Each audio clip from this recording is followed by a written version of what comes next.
ಹೋಟೆಲ್ಗಳಲ್ಲಿ ಊಟ ಮಾಡುವ ಮುನ್ನ ಬೀದರ್ ಜನರೇ ಹುಷಾರಾಗಿರಿ. ಹೋಟೆಲ್ ಬಾರ್ ರೆಸ್ಟೋರೆಂಟ್ಗಳ ಮೇಲೆ ಅಧಿಕಾರಿಗಳು ದಾಳಿಯನ್ನ ಮಾಡಿದ್ದಾರೆ.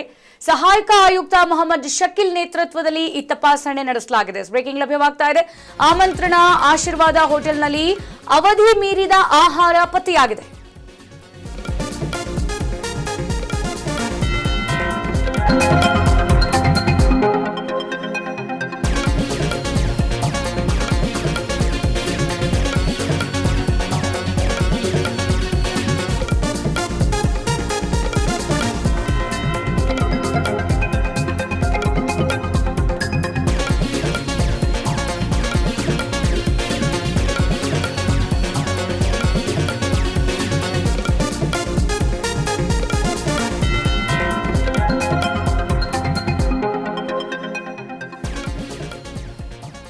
ಬೀದರ್ ಜನರೇ ಹೋಟೆಲ್ಗಳಲ್ಲಿ ಊಟ ಮಾಡುವ ಮುನ್ನ ಬಹಳ ಹುಷಾರಾಗಿರಿ. ಸದ್ಯ ಬೀದರ್ನ ಹೋಟೆಲ್ ಬಾರ್ ರೆಸ್ಟೋರೆಂಟ್ಗಳ ಮೇಲೆ ಅಧಿಕಾರಿಗಳು ದಾಳಿಯನ್ನ ನಡೆಸಿದ್ದಾರೆ. ಸಹಾಯಕ ಆಯುಕ್ತ ಮೊಹಮ್ಮದ್ ಶಕೀಲ್ ಅವರ ನೇತೃತ್ವದಲ್ಲಿ ಈ ಹೋಟೆಲ್ ರೆಸ್ಟೋರೆಂಟ್ಗಳ ಮೇಲೆ ತಪಾಸಣೆಯನ್ನು ನಡೆಸಲಾಗಿದೆ. ಆಮಂತ್ರಣ ಆಶೀರ್ವಾದ ಹೋಟೆಲ್ನಲ್ಲಿ ಅವಧಿ ಮೀರಿದ ಆಹಾರವನ್ನ ಪತ್ತೆ ಹಚ್ಚಿದ್ದಾರೆ ಅಧಿಕಾರಿಗಳು. ಹಾಗೆ ಹಲವು ಹೋಟೆಲ್ಗಳಲ್ಲಿ ಅಸ್ವಚ್ಛತೆ ಹಾಗೆ ಕೆಲವು ಆಹಾರ ಪದಾರ್ಥಗಳನ್ನು ಕೂಡ ಅಧಿಕಾರಿಗಳು ವಶಕ್ಕೆ ಪಡೆದಿದ್ದಾರೆ. ಮತ್ತೆ ಕೆಲವು ಹೋಟೆಲ್ಗಳ ಆಹಾರ ಮಾದರಿಯನ್ನ ಲ್ಯಾಬ್ ಪರೀಕ್ಷೆಗೆ ಅಧಿಕಾರಿಗಳು ರವಾನೆ ಕೂಡ ಮಾಡಿದ್ದಾರೆ. ವರದಿ ಬಂದ ಬಳಿಕ ತಪ್ಪಿತಸ್ಥರ ವಿರುದ್ಧ ಕಠಿಣ ಕ್ರಮದ ಬಗ್ಗೆ ಅಧಿಕಾರಿಗಳು ಎಚ್ಚರಿಕೆಯನ್ನ ಕೊಟ್ಟಿದ್ದಾರೆ. ಇದು ಕೇವಲ ಬೀದರ್ ಮಾತ್ರವಲ್ಲ, ಎಲ್ಲಾ ಕಡೆಯಲ್ಲೂ ಕೂಡ ನಡೀತಾ ಇರೋದು ಇದೊಂದೇ. ಅವಧಿ ಮೀರಿದ ಆಹಾರ ಎಲ್ಲಾ ಕಡೆ ಸಿಗ್ತಾ ಇದೆ. ಆದರೆ ಸದ್ಯ ಬೀದರ್ನಲ್ಲಿ ಅಧಿಕಾರಿಗಳು ಅಧಿಕೃತ ಮಾಹಿತಿ ಮೇರೆಗೆ ಹೋಗಿ ರೇಡ್ ಮಾಡಿದ್ದಾರೆ.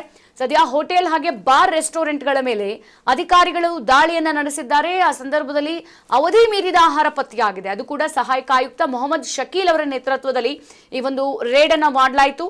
ನೋಡಿ, ಬೀದರ್ನ ಆಮಂತ್ರಣ ಹಾಗೆ ಆಶೀರ್ವಾದ ಈ ಎರಡು ಹೋಟೆಲ್ನಲ್ಲಿ ಸದ್ಯ ಅವಧಿ ಮೀರಿದ ಆಹಾರ ಪತ್ತೆಯಾಗಿದೆ. ಅಂದ್ರೆ ನಿನ್ನೆ ಮಾಡಿರೋ ಆಹಾರವನ್ನ ಇವತ್ತು ಮಾರ್ತಾ ಇದ್ದಾರೆ. ಸೊ ಅದು ಗೊತ್ತಾಗಿದೆ. ಅದು ಸ್ಮೆಲ್ ಇಂದ ಗೊತ್ತಾಯ್ತಾ ಅಥವಾ ಅಲ್ಲಿರೋರು ಮಾಹಿತಿಯನ್ನ ಕೊಟ್ರ? ಸದ್ಯ ತನಿಖೆಯಿಂದ ಇನ್ನಷ್ಟು ಡೀಟೇಲ್ಸ್ ಬರಬೇಕಾಗಿದೆ. ಮತ್ತೊಂದು ಕಡೆಗೆ ಹಲವು ಹೋಟೆಲ್ಗಳಲ್ಲೂ ಕೂಡ ಸ್ವಚ್ಛತೆ ಅನ್ನೋದೇ ಇಲ್ಲ, ಅಸ್ವಚ್ಛತೆ. ಮತ್ತೊಂದು ಕಡೆಗೆ ಕೆಲವು ಆಹಾರ ಪದಾರ್ಥವನ್ನ ವಶಕ್ಕೆ ಪಡೆಯಲಾಗಿದೆ. ಈಗ ಎಲ್ಲೂ ಕೂಡ ಟೆಸ್ಟಿಂಗ್ ಪೌಡರ್ ಬಳಸಬಾರ್ದು, ಬಣ್ಣ ಹಾಕಬಾರ್ದು ಅಂತ ಹೇಳಿ ಹಿಂದೆಯಿಂದಲೂ ಕೂಡ ಅಧಿಕಾರಿಗಳು ಹೇಳ್ತಲೇ ಬಂದಿದ್ದಾರೆ. ಹಾಗೆ ಮತ್ತೊಂದು ಕಡೆಗೆ ಕಿಚನ್ ತುಂಬಾ ಕ್ಲೀನ್ ಆಗಿರಬೇಕು ಅಂತಲೂ ಕೂಡ ಹೇಳಿಕೆಗಳನ್ನ ಕೊಟ್ಟಿದ್ದಾರೆ.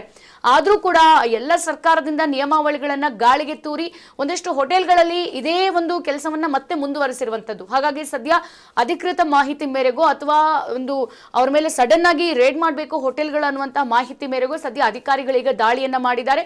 ಬೀದರ್ನ ಎರಡು ಹೋಟೆಲ್ಗಳಲ್ಲಿ ದಾಳಿ ಮಾಡಿದಾಗ ಅವಧಿ ಮೀರಿದ ಆಹಾರವನ್ನ ಸೇಲ್ ಮಾಡ್ತಿದ್ದಾರೆ ಅನ್ನೋದು ಗೊತ್ತಾಗಿದೆ. ಮತ್ತೊಂದು ಕಡೆಗೆ ಕ್ಲೀನ್ ಇಲ್ಲ.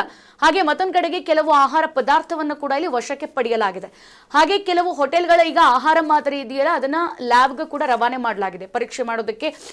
ಆಹಾರ ಮನುಷ್ಯರ ಆರೋಗ್ಯಕ್ಕೆ ಸೂಕ್ತನಾ ಅಥವಾ ಅದನ್ನು ತಿಂದ್ರೆ ಏನಾಗುತ್ತೆ ಮನುಷ್ಯನ ಆರೋಗ್ಯ, ಅದರಿಂದ ಏನು ಸಮಸ್ಯೆ ಆಗುತ್ತೆ, ಎಷ್ಟು ದಿನದ ಆಹಾರ ಅದು, ಅದಕ್ಕೆ ಏನೇನು ಬಳಸಿದ್ದಾರೆ, ಸೊ ಎಲ್ಲ ಮಾದರಿಯಲ್ಲಿ ಕೂಡ ಈಗ ಲ್ಯಾಬ್ ಅಲ್ಲಿ ರಿಪೋರ್ಟ್ ಬರೋದೊಂದು ಬಾಕಿ ಇದೆ.